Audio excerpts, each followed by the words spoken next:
That BMF, it's a clear consensus that you don't just because you beat the guy who has the BMF doesn't make you a BMF. A BMF is taking the chances that we've taken throughout the courses of our career. Me taking on a guy like George Masvidal in 6 days' notice, halfway across the world, when I didn't train for a striker like him. That's what a BMF does, and so it's a clear consensus of what the number one requirement is to fight for that BMF title. It's not necessarily just because you beat the guy who was a BMF or who had the BMF title. So no, I don't think Ilia Topuria is at that level yet to where he's fighting for a BMF title. That end of that fight is exactly what we signed up for. That is exactly what that title is about. Am I right or am I wrong? That's exactly what that title is about. We are BMFs. Let's meet in the center and let's go. And who would have ever bet that Justin Gaethje loses that type of fight? In the center, we're swinging. Who bets that Justin Gaethje loses? No one. I certainly didn't. Of course, towards the end, Max, obviously his confidence grew because just like Justin, in the way that he can build a fight now, that is one of Max Holloway's specialty. He's building a fight, getting into the fight, and by the end of the fight, solidifying himself for whether he's the victor or the loser of the fight. And Max definitely did that. He built the confidence over time and over time, especially in that fifth round. So once the end of that fight came, he grew the confidence, he grew the cojones to say, meet me in the center, Mr. BMF, and let's get this done. And that right there is exactly what that title is about. And Justin was not wrong. Justin is a game opponent. Justin is always, there's a reason why he is the highlight. And Justin took a chance. I just think as far as he was beat on position in that, once we're exchanging, he was beat on position. He was caught up tall, just like Trevor would tell us all the time. Don't be up tall. He was caught up tall while Holloway was underneath, body shot, right hook over the top. Justin was caught standing up tall, and that's why that hook landed. So, I take nothing away from Max Holloway. This one is a tough one because I love Max as a fan, as a guy, just a human being. He's an amazing guy, but it definitely hurt because watching my brother go down like that, it stung big time.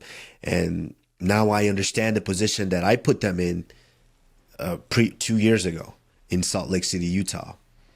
Yeah, no kidding, man. I think if anybody understands that position of being where he's at right now, Kamaru, it's you've gone through that, that knockout, man. Like I always to where I thought he could have made some adjustments where he is a wrestler.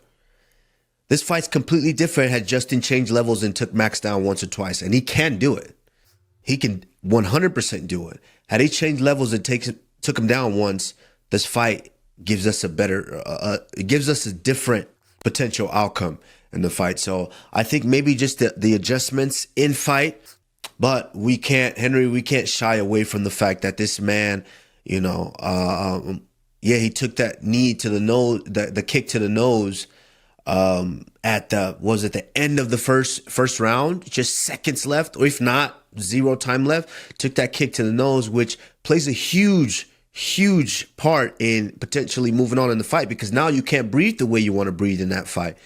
And on top of that, we have to see the two eye pokes. I mean, they were clear-cut, legit eye pokes, and it wasn't that Max was doing it maliciously or on purpose. They happened, and these are the type of things that can alter the outcome of a fight. And people don't know this, but if Justin was to get just one takedown and be able to hold him and really ground and pound him and started making a guy like Max Holloway actually think. But then watching this fight as a whole, I felt like Justin could have done a better job of covering distance. He could have done a better job of double faking and then looking for that kick. He could have done a better job of double faking and then kind of catching his combination because he was a little too further out. And you got to give credit where it's due. And I felt like Max Holloway was doing a very good job of really creating that distance where it was making Justin a little bit of uncomfortable because he wasn't necessarily staying in the pocket. When Justin would come, linear, Max Holloway was pretty much just leaving. And I think there was a couple fakes that could have allowed a guy like Gaethje to get in there a little bit closer and pretty much go for broke. I mean, Justin did a good job of kicking that leg. I don't know. I'm getting a bunch of shit, Kamaru, because people are saying, how did Justin win that? Are we watching the same fight? Dude, that round two, those leg kicks that Justin was hitting, like, dude, those, you guys, for all you casuals and even you fighters, and I think the fighters get it, all those calf kicks, guys, that's like taking a right hand. But it was impressive, and the simple fact that a guy like Max Holloway could be able to take those leg kicks and continue to keep walking forward. I mean, at the end of the fight, Kamaru, I mean, was that the best judgment for a guy like Justin Gaethje to do? You go back to being entertaining. Being entertaining, was that the best thing? Was that the best decision that a guy like Justin Gaethje could actually do, to be able to stand in the center with a guy that pretty much was getting the better of him on the feet and to eventually knock him out? I mean, could this be a career changing moment for a guy like Justin Gaethje? No. I mean, his career change. No. I mean, I think Justin Gaethje has solidified himself in where he's. No. I'm talking about physically. But physically, nah, I don't think so. I definitely do think we take some time and we bounce back. I mean, Justin's been here before. You know, Eddie Alvarez, Dustin Poirier. He took the time. He bounced back. Did the necessary things that he needed to do to get back. So I don't think so. I think it's based on him and how he wants to continue his career.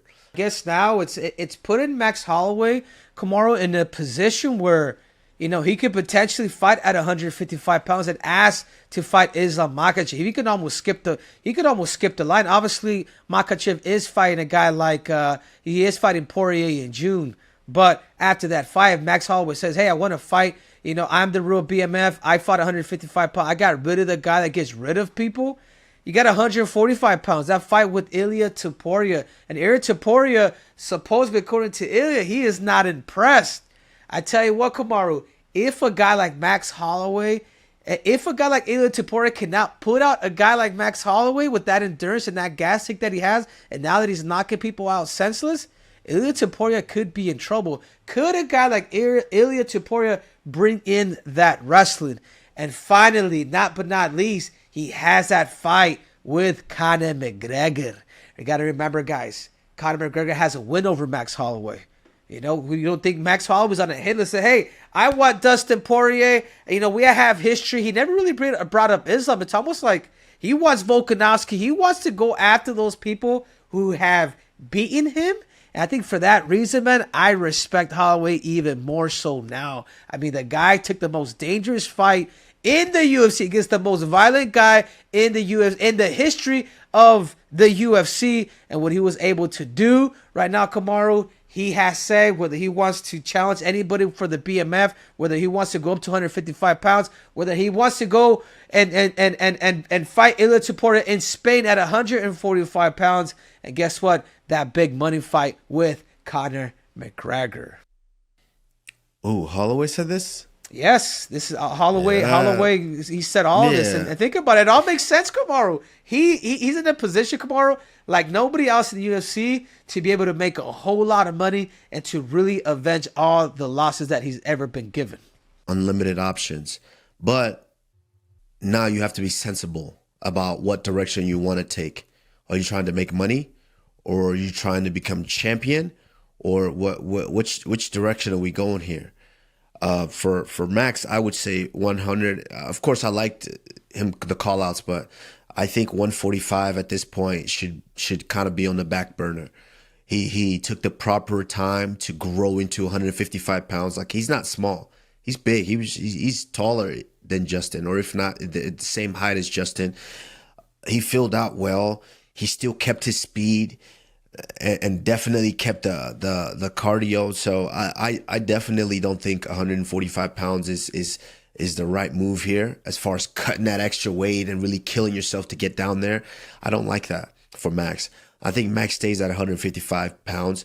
Now, as far as beating a guy like Islam Makhachev, like that's tough, because Islam is going to wrestle. He is going to. Yeah. So that 100% changes the course of a fight. So I think there's fun fights at 155 pounds. The Conor McGregor fight, that definitely is doable because now you sit and wait. Conor was very, very jealous when the BMF title was announced and was given out to Jorge Masvidal, because remember, there was something that was said there about them potentially fighting and making that fight, but that never came to fruition. But now a rematch versus a guy like Max Holloway that's around the same weight as you, both featherweights moving up to lightweights, I think it makes sense. I think you potentially sit there and wait for Conor McGregor, or you try to fight Islam. But if I'm Max Holloway, I continue to just cash in here. I continue to cash in. I take the biggest name available and I go in and cash in. Because right now, whether you're fighting for a UFC title or not, you are a cash generating king. So that is where I would stay with Max Holloway. Let's skip to 45. I love it, Kamar. You're a businessman. I'm gonna start calling you Usman White.